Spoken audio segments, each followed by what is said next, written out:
আসসালামু আলাইকুম। সংবাদে আপনাদের সবাইকে স্বাগত। সংবাদ শিরোনাম। 24 ঘন্টা পেরোলেও রাজশাহীতে গভীর নলকূপের গর্তে পড়ে যাওয়া সাজিদকে বের করা যায়নি, এখনো জীবিত উদ্ধারের আশায় ফায়ার ফাইটাররা। জামালপুরে চুরি করতে গিয়ে র্যাব সদস্যের স্ত্রীকে গলায় ওড়না পেঁচিয়ে হত্যা, এলাকায় আতঙ্ক, জড়িতদের আটকের চেষ্টা করছে পুলিশ। লাশ উদ্ধার করি সুরতাল করে পোস্টমর্টমের জন্য মর্গে প্রেরণ করেছি। আইনগত ব্যবস্থা প্রক্রিয়াধীন এবং আসামি গ্রেপ্তারের জন্য অভিযান চলছে। সমবায়ের আমানত সংগ্রহের নামে বাড়ছে প্রতারণা। মানিকগঞ্জে 10 বছরে শত কোটি টাকা আত্মসাৎ, নজরদারি ঘাটতির সুযোগ নিচ্ছে অসাধুরা। আমার নিঃস্ব বানাই দিছে, আমি ঘর দিমুক্তি দেয়, আমার স্বামীকে আমাকে দেখায়। পেনশনের কিছু টাকা পাইছি, সেই টাকাটা আমি ওদের ইয়েতে রাখছি। নিজেদের রক্ষার্থে রেজিস্ট্রেশন বাতিল করছে, কিন্তু সমাজসেবার রেজিস্ট্রেশনটা এখনো রানিং আছে। টাঙ্গাইল শাড়ির জিআই স্বীকৃতির পর তাঁত শিল্পে নতুন মাত্রা, নব উদ্যমের স্বপ্ন দেখছেন কারিগররা, আরও সমৃদ্ধির জন্য চান রাষ্ট্রীয় পদক্ষেপ। বাজারে আসতে শুরু করেছে মুড়ি কাটা পেঁয়াজ, ফলন ভালো হওয়ায় কয়েক বছরের ক্ষতি পুষিয়ে নেয়ার আশা কৃষকের। এ মৌসুমে আমদানি বন্ধের দাবি। রাজশাহীর তানোরে গভীর নলকূপে পড়ে যাওয়া 2 বছরের শিশু সাজিদকে এখনও উদ্ধার করা যায়নি। এর মধ্যে পেরিয়ে গেছে প্রায় 24 ঘন্টা। ফায়ার সার্ভিস জানিয়েছে, গভীর গর্ত করে নিচের দিকে নামছেন ফায়ার ফাইটাররা। সহকারী পরিচালক দিদারুল আলম জানান, এ পর্যন্ত 45 ফুট গর্ত খোঁড়া হয়েছে। এই কার্যক্রম অব্যাহত রয়েছে। বুধবার দুপুরে উপজেলার কোয়েলহাট গ্রামে মায়ের সাথে হেঁটে যাওয়ার সময় গভীর নলকূপের খোলা মুখ দিয়ে ভেতরে পড়ে যায় সাজিদ। ঘণ্টা খানেকের মধ্যেই উদ্ধার অভিযান শুরু করে ফায়ার সার্ভিসের 3টি ইউনিট। এখন 8টি ইউনিট কাজ করছে। কূপের ভেতর অক্সিজেন সরবরাহের চেষ্টাও করেন তারা। এক্সকাভেটর দিয়ে মাটি খনন ও সুড়ঙ্গ তৈরি করে শিশু সাজিদকে উদ্ধারের চেষ্টা চালিয়ে যাচ্ছেন ফায়ার সার্ভিস। ভেকুর সাহায্য নিয়ে আপনাদের সকলের সার্বিক সহযোগিতা নিয়ে আমরা ওই 35 ফিট পর্যন্ত খনন কাজ প্রায় শেষের দিকে এসে গেছে। আমরা ওই পর্যন্ত গেলে আমরা বুঝতে পারবো যে কেন 6 ইঞ্চি বিশিষ্ট পাইপটা আর নিচে নামতেছে না।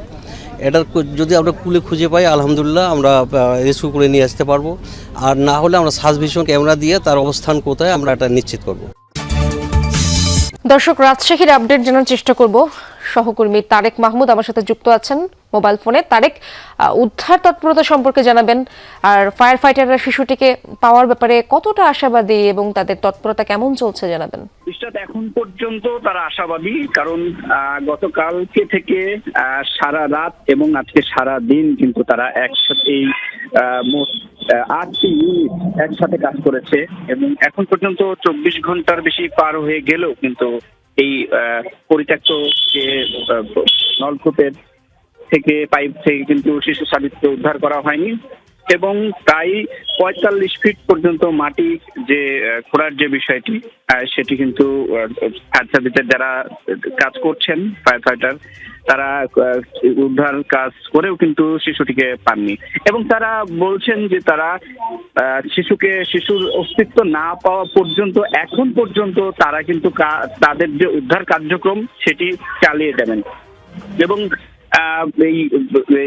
এই উদ্ধার কার্যক্রমে পরিদর্শনে এসে ফায়ার সার্ভিসের পরিচালক লেফটেন্যান্ট কর্নেল তাজুল ইসলাম তিনি যেমনটি বলেছেন যে শিশুটিকে না পাওয়া পর্যন্ত তারা তাদের উদ্ধার কার্যক্রম সেটি করে যাবেন এবং প্রয়োজন হলে 100 ফুট পর্যন্ত কিন্তু যেতে হবে, এটা ছাড়া কোনো উপায় নেই, তিনি তেমনটি জানিয়েছেন এবং উদ্ধার কাজে যুক্ত ফায়ার সার্ভিসের যারা রয়েছেন তারা যেমনটি বলছেন যে তারা ওই গর্তে যে সার্চ ভিশন ক্যামেরা লাগিয়ে দেখেছেন, তবে 45 ফুটের পর আর ক্যামেরা যাচ্ছে না, তারা তেমনটি জানাচ্ছেন এবং এক পর্যায়ে কি করা যায় তা নিয়ে শিশু পরিবার এবং উপজেলা নির্বাহী কর্মকর্তা, স্থানীয় প্রশাসন এবং স্থানীয়দের সাথে কিন্তু তারা আলোচনা করছেন এবং করবেন এবং স্থানীয় লোকজন যেমনটি আমাদেরকে জানিয়েছেন যে এই তানোর উপজেলার যে পাতান্দর ইউনিয়নের এই গ্রামে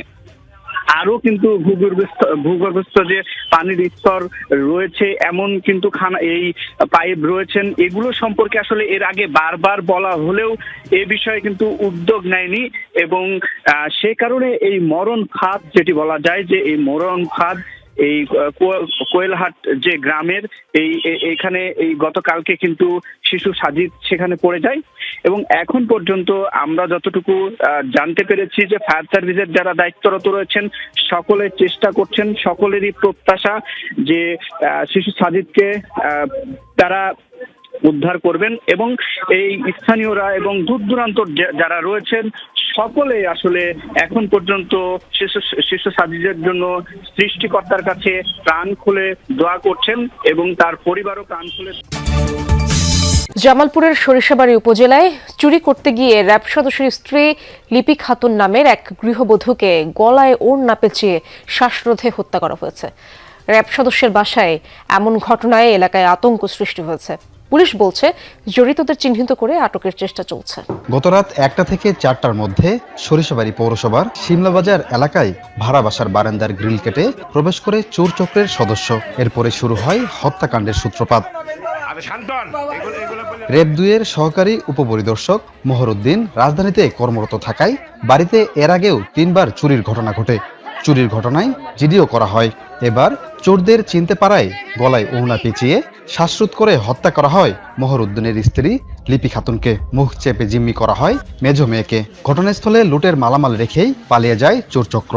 আমি ডাক দিতেছিলাম, ওই সময় আমার মুখ চাপে ধরে, তারপর মার সাথে ওই যে মার বললাম, মা ওই যে সারি দিতে গো, মা পরে আমার সারাইলো, তারপর মার সাথে দস্তি করতে করতে মা মাটিতে পড়ে যায়। খবর পাই বলে আমার যার এই সমস্যার চোর ঢুকছিল, এই সমস্যার চোরে তারা হত্যা করছে।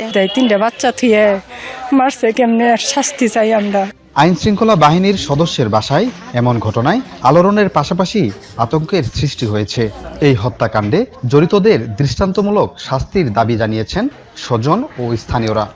হাতাহাতি হয়েছে অনেক, তার মেয়ে বলতে চাইছে কিন্তু তাকে ধমক দিয়ে চুপ করে রাখাইছে। পুলিশ সদস্যের বাসায় এরকম একটা নৃশংস হত্যাকাণ্ডের ঘটনা ঘটলে আমরা যারা সাধারণ মানুষ আছি তাদের নিরাপত্তাটা কোথায়? এরকম নৃশংসভাবে চুরি বা ডাকাতি হোক, যে কোনো আমি উপযুক্ত শাস্তি বা বিচার চাই। এদিকে মরদেহটি ময়নাতদন্তের জন্য পাঠানো হয়েছে। ঘটনার সাথে জড়িতদের ধরতে চেষ্টা চলছে বলে জানিয়েছে পুলিশ। লিপি আক্তার চোরের ভিতরে প্রবেশ করার বিষয়টি টের পাইলে চোর প্রথমে তাকে মুখ চেপে ধরে, পরে তার ওড়না পেঁচিয়ে শ্বাসরোধ করে হত্যা করে পালিয়ে যায়। আইনগত ব্যবস্থা প্রক্রিয়াধীন এবং আসামি গ্রেপ্তারের জন্য অভিযান চলছে। সমবায় মানে সহযোগিতা, উন্নয়ন আর সঞ্চয়ের নিরাপদ জায়গা, এই ছিল সাধারণ মানুষের ধারণা। কিন্তু বাস্তবে চিত্রটা এখন সম্পূর্ণ উল্টো। মানিকগঞ্জের সমবায় সমিতির নামে কোটি কোটি টাকার প্রতারণা যেন নিয়মিত ঘটনায় পরিণত হয়েছে। গত 10 বছরে আমানত সংগ্রহের আড়ালে গ্রাহকদের কাছ থেকে আত্মসাৎ হয়েছে প্রায় 100 কোটি টাকা। নিবন্ধনের পর কর্তৃপক্ষের যথাযথ নজরদারি না থাকায় দাপট বেড়েছে অসাধুদের। মানিকগঞ্জের শিবালয় উপজেলার টেপরা গ্রামের আসমা বেগম। প্রবাসের কষ্টার্জিত টাকা দিয়ে ভাঙাচোরা ঘরটা মেরামতের স্বপ্ন ছিল তার, কিন্তু উচ্চ মুনাফা লোভ দেখিয়ে গ্রামীণ উন্নয়ন নামে একটি সংস্থা হাতিয়ে নিয়েছে তার সবটুকু সঞ্চয়। আজ ঘর নয়, স্বপ্নটাই ভেঙে গেছে আসমার।